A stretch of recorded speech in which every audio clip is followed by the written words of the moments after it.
मित्रों, आज की ये वीडियो आरंभ करने से पहले आप लोगों से निवेदन है कि चैनल को सब्सक्राइब कर लें और इस चैनल की वीडियोस को अधिक से अधिक लोगों तक शेयर करें। हमारे सोचने की जो दशा है, यानी हम क्या सोचते हैं, कैसा सोचते हैं, वही हमारे जीवन की रूपरेखा को एक दिशा देता है।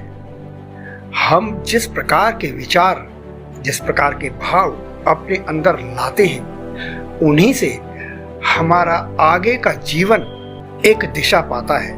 यदि हमारे अंदर सकारात्मक सोच आती है तो हम एक पॉजिटिव डायरेक्शन की ओर, एक सकारात्मक दिशा की ओर बढ़ते हैं। और वहीं अगर हमारे अंदर नकारात्मक भाव, नेगेटिविटी आ जाए तो हम नकारात्मक दिशा की ओर बढ़ने लगते हैं। तो जितना भी यह खेल है, यह सब बुद्धि का, सोच का खेल है। आइए इसे एक कहानी के माध्यम से समझते हैं। एक विद्यालय था जहां कई सारे विद्यार्थी पढ़ा करते थे। उस विद्यालय की एक कक्षा में एक छात्र पढ़ा करता था। वह छात्र पढ़ाई में बहुत कमजोर था। सभी लोग उसे मंदबुद्धि कहते थे। उसके जो टीचर्स थे, जो उसके गुरुजन थे, वो भी उससे नाराज रहते थे क्योंकि वह कमजोर ही इतना था।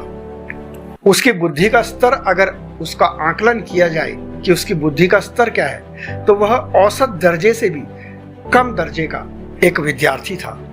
जब भी कक्षा में कोई परीक्षा होती, उसमें उसका जो प्रदर्शन रहता वह खराब ही रहता था।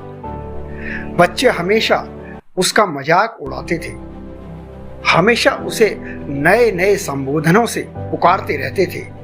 कोई उसे बैलों का राजा कहता, कोई उसे महामूर्ख कहता। मंद बुद्धि का टैग तो उस पर लग ही चुका था। बच्चे उस पर हमेशा हंसते रहते थे। इन सब बातों का उस बच्चे के दिमाग पर नकारात्मक प्रभाव पड़ा। अब देखिए किस प्रकार से नकारात्मक भाव आपको एक नेगेटिव डायरेक्शन की ओर ले जाता है। वह बच्चा इतना नकारात्मकता से भर गया, बच्चों की बातें सुनकर, अपने गुरुजनों की नाराजगी देखकर उसका स्कूल में जाने का मन ही नहीं करता था। और आखिर में परेशान होकर उसने स्कूल जाना ही छोड़ दिया। अब वह दिन भर इधर उधर भटकता रहता। घर से बताकर आता कि स्कूल जा रहा हूं, लेकिन वह इधर उधर भटकता रहता, यानी व्यर्थ अपना समय गंवा रहा था वह विद्यार्थी। इसी तरह से 3-4 दिन बीत गए। एक दिन उसे जोरों की प्यास लगी और वह इधर उधर पानी की तलाश में चल दिया। आखिर में उसे एक और एक कुआं दिखाई दिया। जब वह कुएं के पास पहुंचा तो उसे वहां पर कुछ औरतें कुएं से पानी निकालते हुए दिखी। उसने उन औरतों में से किसी एक से पानी मांगा और अपनी प्यास बुझाई। वह काफी थक गया था, इसलिए पानी पीने के बाद वह कुएं के पास ही बैठ गया। वह निराश मन से कभी कुएं को, कभी कुएं के अंदर के पानी को देखता, कभी बाल्टी को देखता, तो कभी रस्सी को देखता जिस रस्सी से कि बाल्टी बंधी हुई थी। तभी उसकी नजर कुएं के पत्थर पर पड़ी। उस पत्थर पर कुएं से पानी खींचने की वजह से रस्सी के कारण, रस्सी के बार बार घर्षण यानी कि घिसने की वजह से निशान पड़ गया था।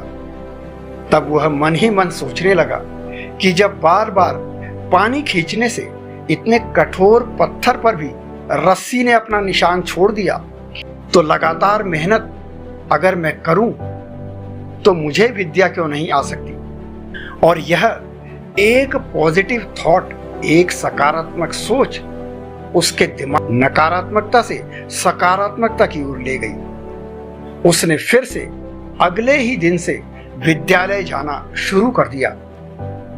कुछ दिन तक बच्चे उसका मजाक उड़ाते रहे, लेकिन धीरे धीरे उसकी लगन को देखकर, उसकी मेहनत को देखकर उसके गुरुजनों ने भी, उसके टीचर्स ने भी उसका सहयोग करना शुरू कर दिया। उस बच्चे ने मन लगाकर अथक परिश्रम किया और कुछ वर्षों के बाद यही विद्यार्थी प्रकांड विद्वान वरदराज के नाम से पूरे भारतवर्ष में विख्यात हो गया। यह वही वरदराज था जिसने संस्कृत में मुग्धबोध और लघु सिद्धांत कौमुदी जैसे ग्रंथों की रचना कर डाली। यह वही व्यक्ति था जो एक समय हास परिहास का पात्र बन गया था। यह वही व्यक्ति था जो एक समय विद्यालय जाने से भी कतराने लग गया था, लेकिन यही वह व्यक्ति था जिसकी एक सोच ने उसका पूरा जीवन, उसके पूरे जीवन की दिशा को बदल दिया और वह संस्कृत का प्रकांड विद्वान बन बैठा।